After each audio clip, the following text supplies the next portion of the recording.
నమస్కారం అందరికీ. చాలామంది ఆరోగ్యంగా ఉండాలంటే జిమ్కి వెళ్ళాలి లేదా ప్రతిరోజు 1 గంట వ్యాయామం చేయాలని అనుకుంటారు. కానీ నిజంగా అంత అవసరమాయా? నిజానికి మనం ప్రతిరోజు చేసే చాలా పని కూడా మన ఫిజికల్ యాక్టివిటీలో భాగం కావచ్చు.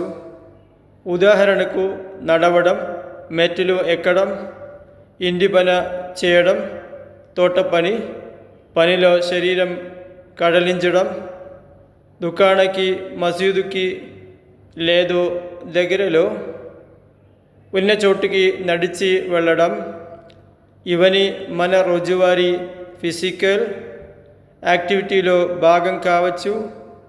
నమాజ్ చేసే సమయంలో కూడా మనం నిలబడదాం, వంగుదాం, సజ్దా చేస్తాం, కూర్చుంటాం, మళ్ళీ లేస్తాం. అందుకే నమాజ్లో కూడా సరి ఉండతే. కానీ ఒక ముఖ్యమైన విషయం గుర్తుంచుకోండి, అన్ని శరీర కదలికలు ఒకే ఇంటెన్సిటీలో ఉండవు. అందుకే అసలు ప్రశ్న ఏమిటంటే, మనం మన ఆరోగ్యానికి సరిపడా యాక్టివ్ ఉన్నామా? దీన్ని తెలుసుకోవడానికి ఒకే చాలా సులభమైన రీతిని చూద్దాం. మొదటి టెస్ట్. మీరు నడుస్తున్నప్పుడు మీ శ్వాసను గమనించండి.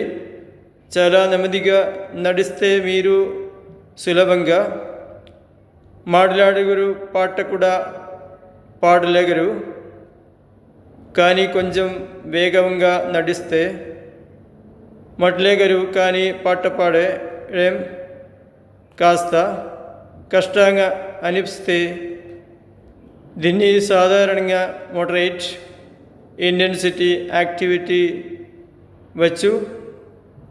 ఇప్పుడు మీ రోజు గురించి ఆలోచించండి. ఎంతసేపు నడిచారు? ఎంతసేపు ఇంటి పని చేశారు? ఎంతసేపు మెట్లు ఎక్కారు? బాణీలో ఎంతసేపు మీ శ్వాస కొంచెం వేగంగా అయి? రెండవది 150 నిమిషాల టెస్ట్. ప్రతివారం చివరిలో మీరే మీకు అడగండి, ఈ వారం నేను సుమారు 180 నిమిషాల మోడరేట్ ఫిజికల్ యాక్టివిటీ చేశానా? ఉదాహరణకు 30 నిమిషాలే బ్రిస్క్ వాకింగ్, వారానికి 5 రోజా, 30 × 5 అంటే 180 నిమిషం. ఇది మొత్తం ఒక్కసారి చేయాల్సిన అవసరం లేదు. రోజుల చిన్న చిన్న సమయాలుగా విభజించవచ్చు. నడవటం, ఇంటి పని, మెట్లు ఎక్కడం, పనిలో శరీరం కదిలించడం, ఇవి మీ శ్వాసను, హార్ట్ బీట్ని కొంచెం వేగంగా చేస్తే అవి కూడా మోడరేట్ యాక్టివిటీ తోడవచ్చు. ఇప్పటికే చాలా సింపుల్ ఎక్సర్సైజ్ రొటీన్, ఖరీనే పరిగెత్తడం అవసరం లేదు. మొదట 5 నుంచి 10 నిమిషాలు బ్రిస్క్ వాకింగ్, ఇంటి లోపైన బయటైనా నడవచ్చు. చైర్, సిట్, స్టాండ్, స్థిరమైన కుర్చీలో కూర్చోండి. నెమ్మదిగా లేపి నిలబండి, మళ్ళీ నెమ్మదిగా కూర్చోండి. మీ సామర్థ్యాన్ని తగ్గట్టుగా కొన్నిసార్లు చేయండి. వాల్ పుషప్, ఓడప 2 చేతి పెట్టండి. శరీరాన్ని నెమ్మదిగా గోడవైపు తీసుకెళ్ళండి. చేత శరీరాన్ని వెనక్కు నెట్టండి. హీల్ రైస్, సురక్షితంగా నిలబడండి. అవసరమైతే కుంజి లేదో ఓడే పట్టుకోండి. పదాల వెళ్ళపై నెమ్మదిగా పెక్కి లేవండి. మడ నెమ్మదిగా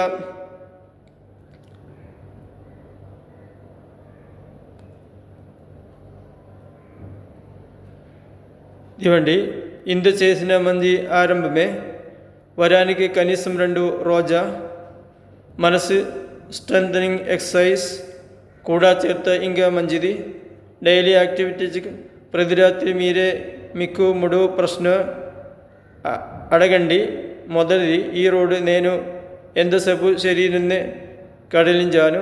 రెండవది, అందులోగా ఎంతసేపు నా శ్వాస కొంచెం వంగగాయిక?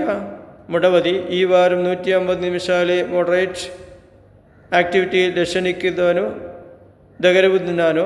సమాధానం అవును అయితే చాలు బాగా. అయితే ఆనందపడవద్దు. మరుసటి రోజు కేవలం 10 నిమిషాలే బ్రిస్క్ వాకింగ్ చేయండి. నెమ్మదిగా సమయం చచ్చండి. గుర్తుంచుకోండి, ఎక్సర్సైజ్ అంటే జిమ్ మాత్రమే కాదు. నడవడం, మెట్లు ఎక్కడం ఇట్టి పనిలో శారీరక ఇంకా రోజువారీ జీవితాల్లో ఉన్న ఇతర శరీర ప్రవర్తన మొత్తం ఫిజికల్ యాక్టివిటీ భాగం కావచ్చు. సమాజం మరియు ప్రార్థనలో కూడా శరీర కదలిగా ఉందా, కానీ మన యాక్టివిటీ సరిపోతుందో లేదా అని చుమసేపు కేవలం నేను ఎత్ర కడిలాను అని మాత్రమే అడగవద్దు. ఇంకా ఇలా కూడా అడగండి, ఎంతసేపు మరియు ఎంత ఇన్స్టెంట్ ఇదో. నీ వయసు ఎక్కువదే చాలు కలంగా ఎక్సర్సైజ్ చేయకదే, లేదా హార్ట్ ప్రాబ్లం, బ్రీతింగ్ ప్రాబ్లం, తీవ్రമായ జాయింట్ పెయిన్ లేదా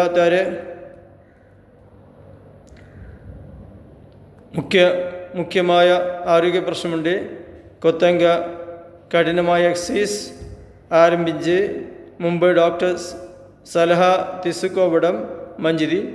అందుకే ఈరోజు సుందరకే తీర్మానం తీసుకుంటాం. కొంచెం ఎక్కువ నడువ, కొంచెం ఎక్కువ కదలుద్దాం. ప్రతివారం మన యాక్టివిటీ సమయంని చెక్ చూద్దాం. ప్రతిరోజు చిన్న శరీర కదలికలు క్రమంగా తుడిచే దీర్ఘకాలంలోంచి ఆరోగ్య ప్రయోజనం ఇవ్వచ్చు. ధన్యవాద్. థ్యాంక్స్. Subscribe this.